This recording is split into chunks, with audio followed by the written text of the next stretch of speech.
नमस्कार प्रिय दर्शकों, आज मैं हाजिर हूँ नया वीडियो नई कहानी के साथ। दोस्तों, आज का वीडियो बड़ा ही पावन और पवित्र है। शास्त्रों में जिसका उल्लेख है, ऐसा आप महिमा सुनेंगे। 52 गंगा तीर्थ स्थान कहाँ है, इसकी क्या महिमा है, इसकी शुरुआत कैसे हुई। प्रिय दर्शकों, आपने गंगा का नाम तो सुना ही होगा कि किस प्रकार से गंगा का प्राकट्य हुआ और किस प्रकार से गंगा जल बहुत लंबे समय तक किसी प्रकार से अपवित्र नहीं होता, उसमें पानी में कीटाणु नहीं पड़ते हैं, और किस प्रकार से यह तीर्थ स्थान जो सभी पापों को, सभी लोगों को निर्मम बना देता है। आज की जो कहानी है, इसका उल्लेख शास्त्रों में भी है। जो भी दर्शक मित्रगण ध्यान से और चित्तमग्न होकर के सुनता है, उसके जीवन में के सारे पाप कटते हैं। उनके घर में साक्षात लक्ष्मी निवास करती है, उनको 33 कोटि देवताओं का दर्शन होता है। ऐसी ये पावन पवित्र कहानी है जिसमें 52 गंगा के नाम से जाना जाता है। दोस्तों,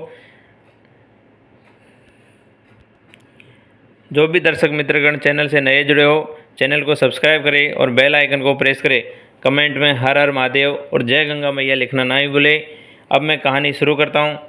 प्रिय दर्शकों, प्राचीन समय की बात है कि एक बार एक गरीब लड़की अर्थात निचली जाति की लड़की थी। वो सूअर पालन का काम करते थे। एक दिन की बात है कि वह लड़की अपने सूअरों को जंगल में एक तालाब के पास चरा रही थी, खेत में। उसी समय एक ब्राह्मण का लड़का बहुत तेज़ तेज़ उसकी तरफ जाता हुआ दिखाई दिया। जब वह ब्राह्मण का लड़का इस लड़की के नज़दीक आता है तो उससे पूछता है, क्यों भाई, तुम इतने जल्दी जल्दी कहाँ भागे जा रहे हो।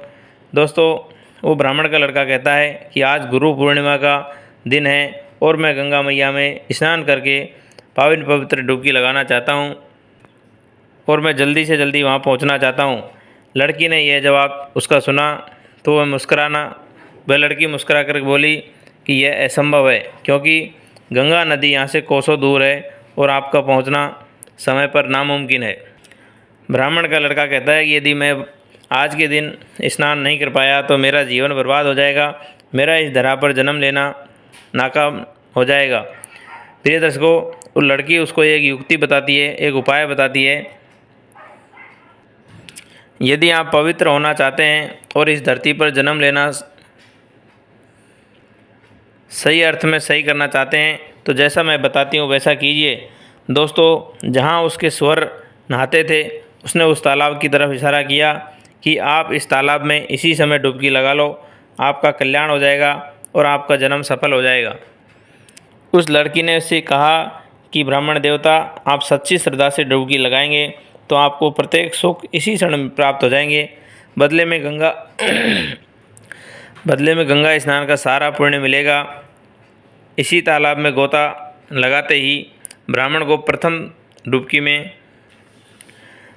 प्रथम डुबकी लगाई तो उसको तालाब की तलेटी में गहनों से भरे हुए, आभूषण से भरे हुए, हीरे जवाहरात से भरे हुए एक मुट्ठी अंदर रत्न मिले। जब बाहर आकर के पंडित ने देखा तो वो बहुत खुश हुआ। इसके बाद वो लड़की कहती है कि फिर से डुबकी लगाइए। दोस्तों, जब उसने दूसरी बार डुबकी लगाई तो उसको मिट्टी मिली और बाकी कुछ मिला नहीं। जब उससे कहा कि तुम्हारी सच्ची श्रद्धा का, सच्चा विश्वास करने का ये गंगा मैया ने इनाम दिया है। पंडित यह देख करके आश्चर्यचकित हो जाता है। मन ही मन सोचता है कि यह स्वर चराने वाली कोई साधारण कन्या नहीं हो सकती। वह पंडित का लड़का उस लड़की की तरफ आकर्षित होता है और उसको विवाह का प्रस्ताव देता है। लेकिन दोस्तों, लड़की कहती है कि मैं मेरे पिताजी की सहमति के बिना शादी का प्रस्ताव स्वीकार नहीं कर सकती हूँ। दोस्तों, दोनों ने ही अपने अपने माँ बाप के साथ बात किया, लेकिन ब्राह्मण उस गरीब घर की लड़की को अपने घर की बहू बनाना स्वीकार नहीं कर सकता था। उधर लड़की के पिता ने भी बड़े घर में अपनी लड़की देने से मना कर दिया। दोस्तों, वो पंडित का लड़का कहने लगा कि यदि मेरी शादी आप नहीं करते हैं तो मैं आत्महत्या कर लूँगा। मुझे आपकी लड़की बहुत पसंद है और मैं इसके ऊपर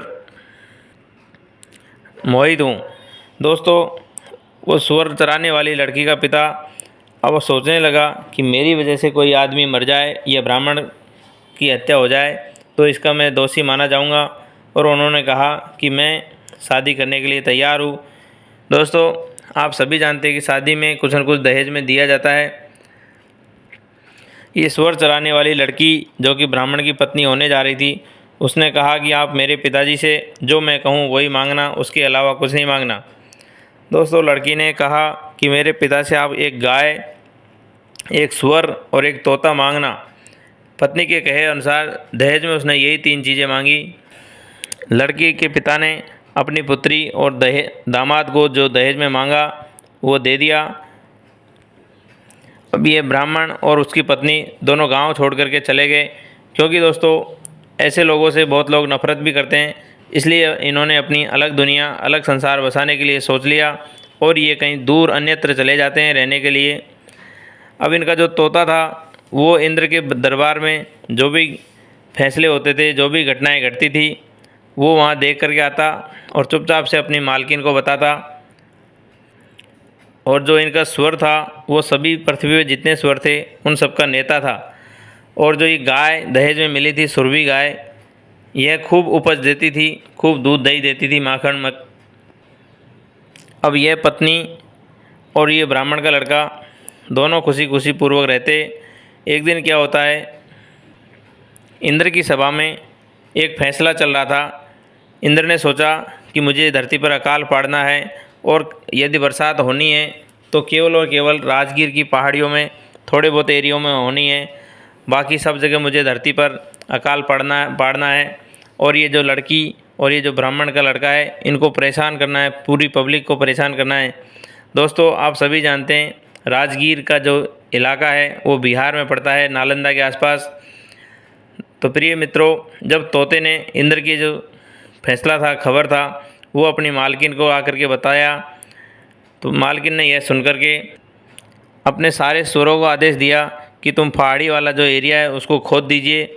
और गाय को आदेश दिया कि गाय माता, तुम इस पूरे खेत में, पूरे एरिया में खाद की व्यवस्था कर दीजिए, खाद दे दीजिए। और अपने पति से कहती है कि आप धान का बीज ला करके पूरे एरिया में धान बो दीजिए। पंडित का लड़का बड़ा हैरान हुआ, लेकिन दोस्तों उसने उस लड़की को अपनी गुरु के समान माना था और उसका हर फैसला वो मानता था। जैसा उसने बताया वैसा उसने किया और धान के बीज ला करके पूरे एरिया में आरोपित कर दिए।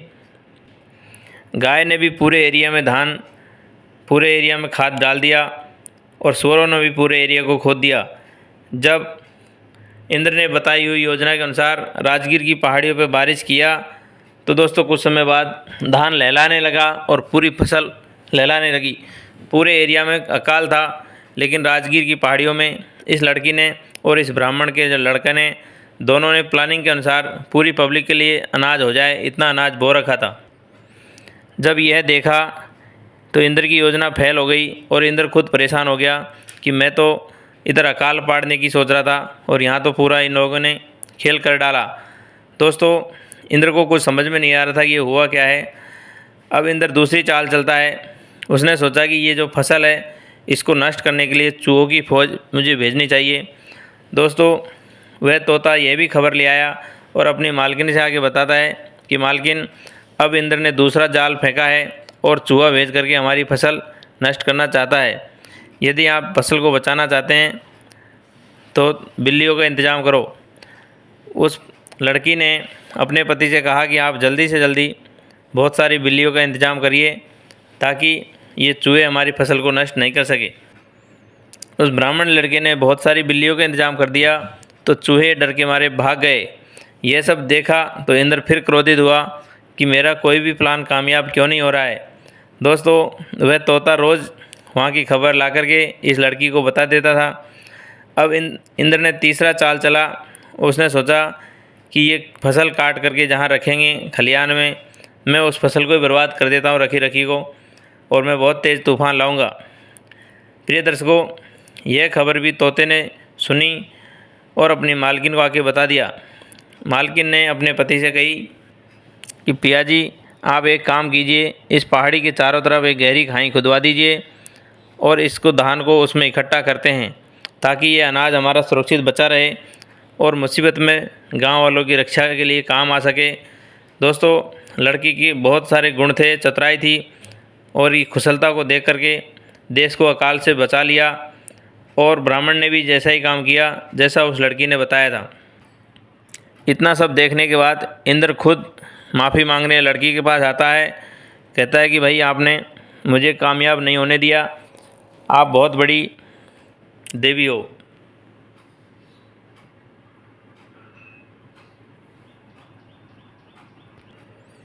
प्रिय दर्शकों, यह स्थान जहाँ सुअर लौटते थे, आज भी राजगीर, जो कि मैंने आपको बताया दक्षिणी द्वार दक्षिणी भाग में एक तालाब है, उस तालाब को ही पावन गंगा के रूप में माना गया है। यह स्थान बड़ा ही पावन और पवित्र है। यह कहानी बड़ी पावन पवित्र है। यह उस क्षेत्र में चलने वाली एक लोक कथा पर आधारित कहानी है। दोस्तों, यह जो क्षेत्र है बहुत पावन पवित्र जगह है। यहाँ पे बहुत राजा लोग हुए, बहुत सारे संत हुए। यह स्थान जैनों के लिए और बौद्ध धर्म के लिए बहुत अधिक पवित्र है, और जिनको भी पितृदोष होते हैं, पितरों की मुक्ति के लिए यहाँ एक बार आते हैं। किसी भी प्रकार की परेशानी हो तो उनके पितरों को यहाँ आने के बाद तर्पण मिलता है, उनके लिए पिंडदान किया जाता है। दोस्तों, पावन गंगा सभी पापों से अर्थात दोषों से मुक्त कर देती है। यह स्थान जहाँ पर धरती फोड़ करके गंगा माँ निकलती है, इस कुंड में पहले सूर लौटा करते थे, इसीलिए इसको सूर का कुंड भी कहते हैं। यह परम धाम की कहानी आपको कैसी लगी दोस्तों, वीडियो में कमेंट करके ज़रूर बताइएगा। सभी को हरिओम, राधे राधे, जय श्री कृष्णा, जय गंगा मैया।